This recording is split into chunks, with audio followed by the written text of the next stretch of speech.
কথিত আছে দান এমনভাবে করা উচিত যাতে এক হাত দিয়ে দান করলে অন্য হাত টেরও না পায়।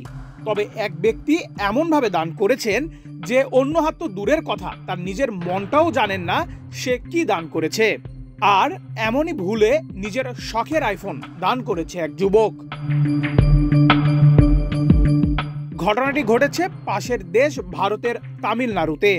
সেখানে একটি মন্দিরের দান বাক্সে এক যুবক ভুল করে একটি আইফোন ফেলেছেন, কিন্তু পরে আর সেটি তাকে ফেরত দেওয়া হয়নি।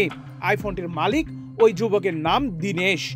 তিনি মন্দির কর্তৃপক্ষের কাছে সেটি ফেরত চাইলে তাকে বলা হয় আইফোনটি মন্দিরের নৈবেদ্য হিসেবে গ্রহণ করা হয়েছে, যাকে বলা হয় দেবতার উদ্দেশ্যে নিবেদনীয়। দীনেশ যখন আইফোনটি ফেরত চান তখন তামিলনাড়ুর হিন্দু ধর্মীয় ও দাতব্য বিভাগ বিনিময়ের সঙ্গে তার অনুরোধ প্রত্যাখ্যান করে।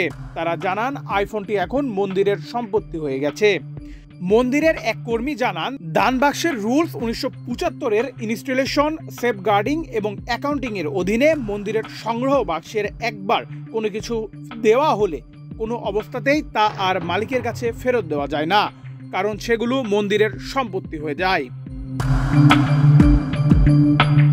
এ ঘটনায় আইফোন মালিক দীনেশ ওই মন্দিরের আধিকারিক কাছে যান এবং আইফোন ফেরত দেওয়ার জন্য অনুরোধ করেন, কিন্তু মন্দির প্রশাসন তার অনুরোধ প্রত্যাখ্যান করেন।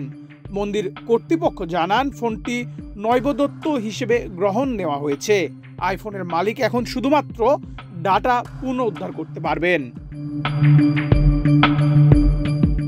এর আগে 2023 সালে ভারতের একটি মন্দিরের দান বাক্সে দুর্ঘটনাক্রমে তার একটি সোনার চেইন ফেলেছিলেন সঙ্গীতা নামের এক নারী।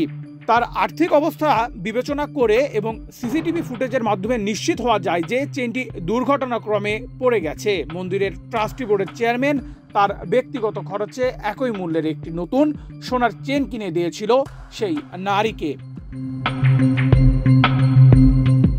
নেহাল আহমেদ প্রান্ত, বাংলাদেশ প্রতিদিন।